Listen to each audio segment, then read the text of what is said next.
ተመልካቾቻት ተከታተልቲ ነዝዕለት ዝበልናዮ ሓድሽ ዜና ንፍጻመታትን ሒዝና ቀሪብና ኣለና ክትከታተሉ ብኽብሪ ንዕድም። ኤርትራ ንጸጥታን ምትሕብባርን ቀይሕ ባሕሪ ዝዓለመ ስትራቴጂካዊ ንድፊ ኣቕሪባ።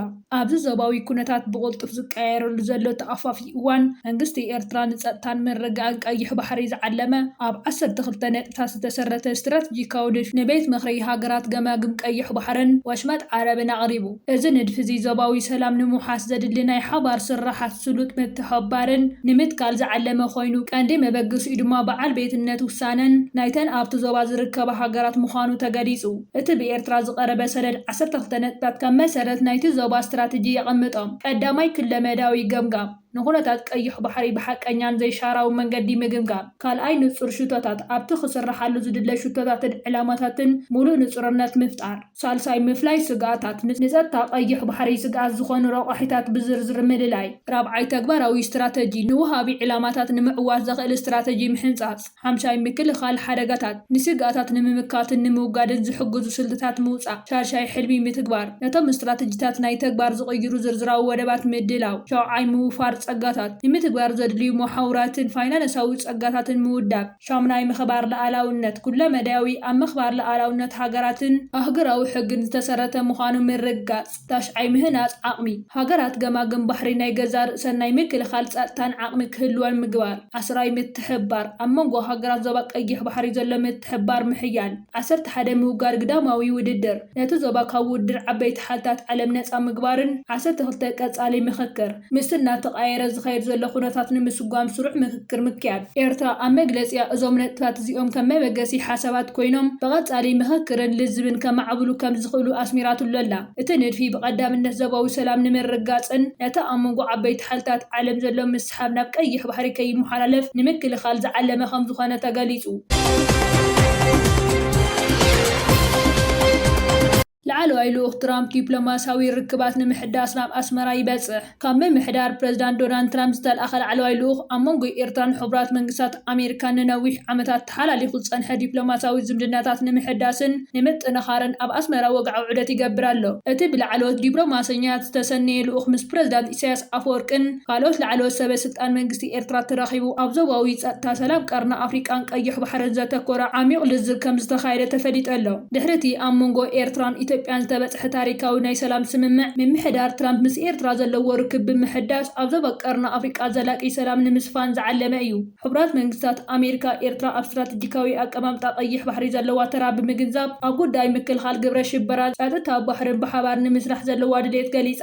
ክልቲኦም ወገናት ኣብ መጻኢ ክህልዎም ዝኽእል ናይ ንግድን ወፍርን ዕድላት ከምኡ'ውን ሕቡራት መንግስታት ኣሜሪካ ኣብ ኤርትራ ክትገብሮ እትኽእል ልምዓታዊ ሓገዛት ክመያየጡ እዮም ተባሂሉ ይጽበ። ተንተንቲ ፖለቲካ ከም ዝገለጽዎ እዚ ናይ ትራምፕ ላዕለዋይ ልኡኽ ናብ ኣስመራ ዘካይዶ ዘሎ ዑደት ኤርትራ ካብ ጸንሐቶ ዲፕሎማስያዊ ተነጽሎ ወፂኦም ናብ ዓለም ለኻዊ መድረኽ ንምምላስ ዝግበር ዘሎ ዓብይ ስጉምቲ እዩ። ምምሕዳር ትራምፕ ቅድሚ ሕጂ እውን ኤርትራ ኣብ ዞባዊ ሰላም ኣበርክቶ ዘለዋ እወታዊ ተራ ብምውጓስ ነቲ ተነቢሩላ ዝጸንሐ እገዳታት ንምልዓል ክሰርሕ ከም ዝጸንሐ ይዝከር። እዚ ናይ ሎሚ ዑደት ድማ ነቲ ተጀሚሩ ዘሎ ናይ ምቅራብ መስርሕ መቐጽልታ ምዃኑ ተሓቢሩ።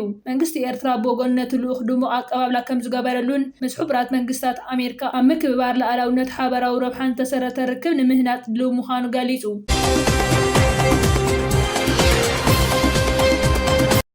ውድድራት ስፖርት ሓይሊ ኣየር ኤርትራ ተጀሚሩ። ውድድራት ስፖርት ሓይሊ ኣየር ኤርትራ ብተሳትፎ 8 ክለባት ንሓደ ወርሒ ዝጸንሕ ንጥፈታቱ ብወግዒ ጀሚሩ።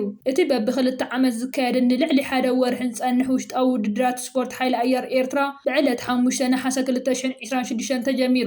እዚ ንጥፈታት እዚ ንምዕባለ ስፖርታዊ ንጥፈታት ሓይሊ ኣየርን ሃገራዊ ደረጃን ዘንጸባርቕ ምዃኑ ተገሊጹ። ኣዛዚ ሓይሊ ኣየር ኤርትራ ሜጀር ጀነራል ተኽላይ ሃብተስላሰ እቲ ውድድር ካብ ግዜ ናብ ግዜ እናማዕበለ ይመጽእ ከም ዘሎ ብምግላጽ ነቲ ስፖርታዊ ንጥፈታት ዘወሃዱ ኣካላት ንኢዱ። ብመሰረት መግለጺ ሓላፊ ዜናን ፕሮሞሽን ሓይሊ ኣየር ሜጀር ኣማኑኤል ተስፋ ጌርግስ እቲ ውድድር ኩዕሶ እግሪ፣ ኩዕሶ መርበብ፣ ኩዕሶ ሰሌዳ፣ ኣትሌቲክስን ተኹሲ ዒላማን የጠቓልል። ኣብዚ ውድድር እዚ ክልቲኡ ጾታታት ዝሓቖፉ 8 ክለባት ይሳተፋ ከም ዘለዋ እውን ተገሊጹ። ቀንዲ ዕላማ እዚ ውድድር እዚ ነቲ ኣብ ውድድራት ሓይልታት ምክልኻል ኤርትራ እትሳተፍ ክለብ ክንፊ ብቑዕን ስፖርተኛታትን ንምምልማል ንምቕራብን ዝዓለመ እዩ።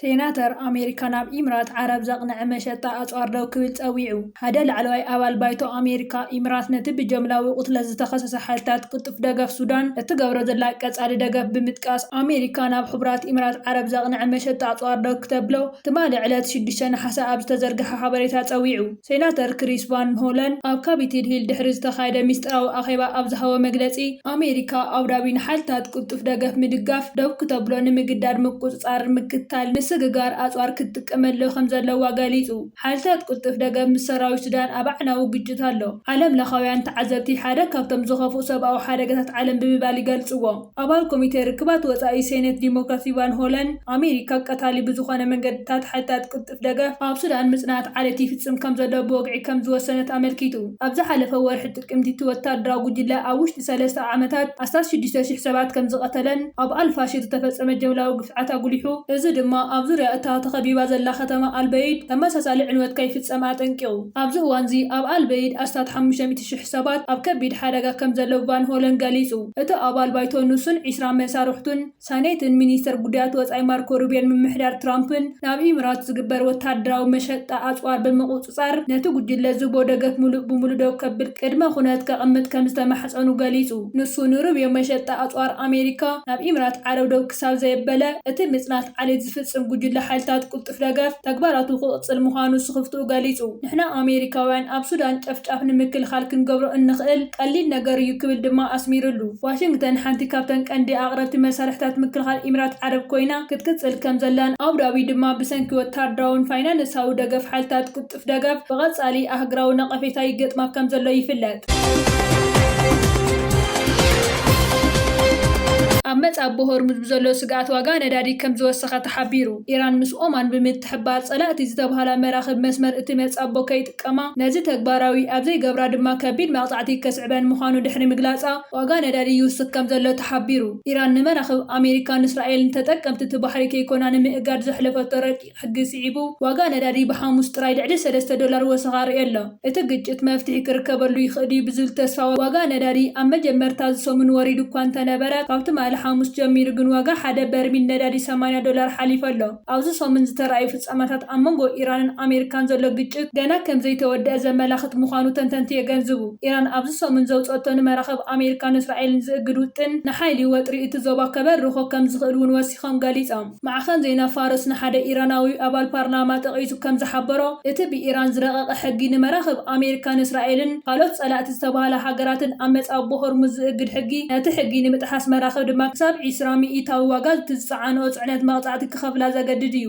ኢራን ካብ ኩለን በቲ መጻቦ ዝሓልፋ መራኽብ ካብ 5 ክሳብ 7 ሚኢታዊ ዋጋ ጽዕነተን ክኸፍላ ክትሓትት ከላ ኦማን ብወገና እቲ ክፍሊት 3 ሚኢታዊት ንኽኸውን ሓሳብ ኣቕሪባላ ኣሜሪካ ድማ ዝኾነ ክፍሊት ክህሉ የብሉን ባህሪት እያ ቅድሚ ንፍንታውያን ሓይልታት ኣሜሪካን እስራኤልን ኣብ መወዳእታ ወርሒ ለካቲት ኣብ ልዕሊ ኢራን መጥቃዕቲ ዝጅምራ በቲ መስመር ባሕሪ ዝሓልፋ መራኽብ ዝኸፍልኦ ገንዘብ ከም ዘይነበረ ይፍለጥ ዝኸበርኩም ተዓዘብትና ንሕጂ ዝበልናዮም ዜናታት ኣብዚ ዛዚምና ኣለና ኣብ ዘለኹም ሰናይ ግዜ እንዳተመነና ኣብ ዝቕፅል ቪድዮታት ክበጽሓኩም ሳብስክራይብ ዘይገበርኩም ሳብስክራይብ ክትገብሩ ብኽብሪ ንዕድም